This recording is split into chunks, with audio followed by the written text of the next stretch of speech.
Bom, pessoal, hoje nós vamos dar início ao nosso módulo de filosofia aqui no canal, tá? E vamos iniciar esse módulo de filosofia falando sobre Pitágoras. Já vai deixando o seu like, se inscreva no nosso canal, ajude com seus comentários a divulgar o canal do professor, para que juntos a gente consiga expandir essa ideia, auxiliando assim estudantes tanto do ensino fundamental, médio, como estudantes universitários. Além de professor, trabalho também com consultoria. Você pode se inscrever no meu Instagram. Eu vou deixar o link do Instagram na descrição do vídeo para qualquer trabalho de consultoria ou dúvidas que vocês venham a ter. E não deixe de se inscrever no canal, nem deixar o seu like, seu comentário, isso ajuda muito para o YouTube entender a importância e relevância desse canal para vocês, tá? Então vamos lá, turma. Pitágoras. Quem foi Pitágoras? Nascido por volta de 500 a.C., em Samos, Jônia, na Grécia, ele mostrou que a realidade podia ser entendida em termos numéricos, porque além de filósofo, ele foi matemático, então para ele tudo era número. Ele faleceu por volta de 500 a.C., em Metaponto, Lucânia, Magna Grécia, na atual Itália. Ele foi matemático e místico, talvez até mais místico do que matemático, ou as duas coisas juntas. Pitágoras ele foi um importante filósofo de todos os tempos e para todas as épocas. E mesmo para as mentes mais modernas, por levarmos em consideração de que Pitágoras fundou uma religião mística que se baseava na crença da imortalidade e da metempsicose. Mesmo com essa tendência mística, Pitágoras era racional e contemplativo, o que lhe permitiu lançar fundamentos para a matemática. E entre esses fundamentos está o Teorema Pitagórico, ou Teorema de Pitágoras, tão famoso e conhecido entre os estudantes do ensino médio e estudantes de matemática.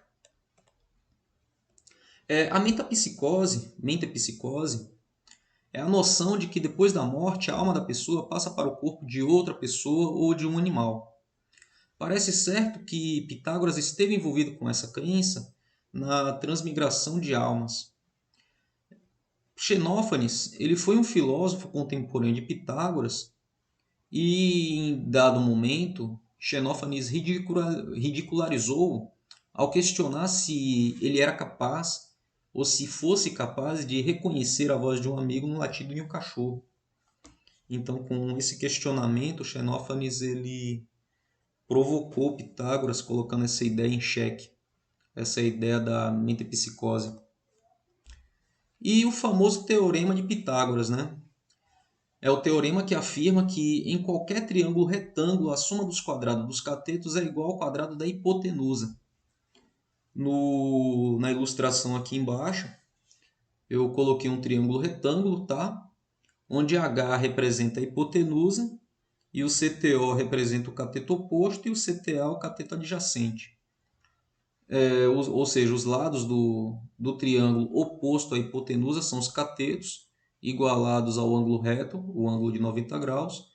E a equação diz que o quadrado da hipotenusa é igual à soma dos quadrados dos dois catetos, tanto do cateto oposto quanto do cateto adjacente. Ou seja, hipotenusa ao quadrado igual a cateto oposto ao quadrado mais cateto adjacente ao quadrado, ou ao contrário, cateto oposto ao quadrado mais cateto adjacente ao quadrado vai ser igual a hipotenusa. Quando formos para os módulos de matemática, nós vamos trabalhar muito esse conceito, vamos fazer muita equação com esses cálculos aqui. Esse teorema na construção civil é muito útil, pois seria possível, em terreno irregular, fazer os cálculos matemáticos com base triangular para a distribuição dos materiais a serem empregados na construção, auxiliando assim a formação de um orçamento, por exemplo. Pitágoras e a sua relação com a música. Ele é também considerado o descobridor dos fundamentos matemáticos da música. Ao observar o trabalho de um ferreiro, Pitágoras percebeu que havia uma relação entre matemática e a música ao notar que a altura dos sons produzidos pelo martelo ao bater na bigorna variava de acordo com o peso do martelo.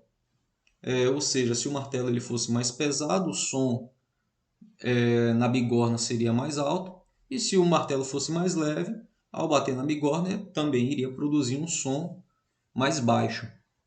Essa percepção foi desenvolvida por seus seguidores, os quais perceberam que os comprimentos das cordas de uma lira, necessárias para produzir as notas de uma escala, podiam ser determinadas em torno das razões matemáticas exatas. Dessa forma, a beleza da música se mostrava apoiada por uma estrutura matemática. E para Pitágoras, tudo era número. Esse era um sinal para ele da estrutura final da realidade. Ele acreditava que por trás do campo das aparências, todas as coisas são números. Não ficou claro para Pitágoras o que Pitágoras quis dizer com isso naquela época.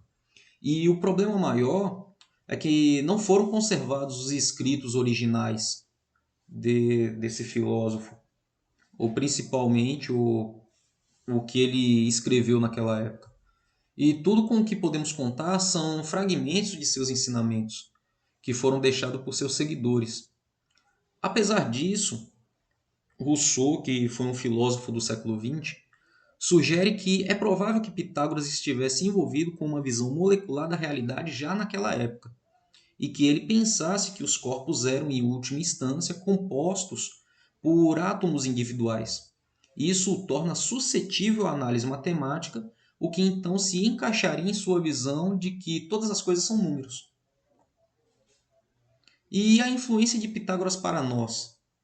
As influências se estendem em duas direções. Sua ideia de que os números apoiam a estrutura da realidade antecipou tentativas de entender o universo em termos matemáticos e científicos. Assim, por exemplo, em A República, que foi um livro que Platão, um dos discípulos de Pitágoras, escreveu, nesse livro ele nota a existência de um estilo de vida que era considerado pitagórico, e o mesmo envolvia o interesse da filosofia, matemática, música e astronomia. E a segunda direção é a influência de Pitágoras na sua percepção de várias tentativas de ligar crença e religião ao campo ideal da perfeição matemática. Ou seja, para Pitágoras era possível conciliar matemática e religião, ou usar a matemática para provar uma crença religiosa. Finalizando essa aula, eu deixo uma frase do próprio Pitágoras em que ele diz o seguinte: enquanto o homem continuar sendo o destruidor implacável dos seres vivos inferiores, ele jamais conhecerá a prosperidade nem a paz. Enquanto os homens massacrarem animais, eles matarão uns aos outros. Então é isso, pessoal. Esse é o vídeo de hoje, a aula de hoje. Espero que tenha sido útil para vocês. Não esqueça de se inscrever no nosso canal, de deixar seu like, seus comentários. E até a próxima!